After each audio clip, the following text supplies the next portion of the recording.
хотим общаться, мы хотим жить нормально со всеми своими соседями. Но и со стороны Грузии должны быть определенные шаги. Ну, как минимум, сейчас я слышу в публичном пространстве обсуждается транзит. Да? Ну, это хорошее дело, почему нет?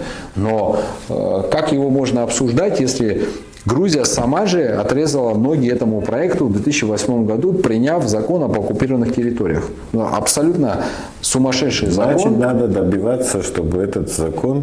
Да, ну, тоже противоречие, понимаете? Российская Федерация агрессор по их законодательству, она оккупировала там условно, как они говорят, хотя они прекрасно знают всю правду, лучше нас они ее знают, но при этом Грузия является сегодня...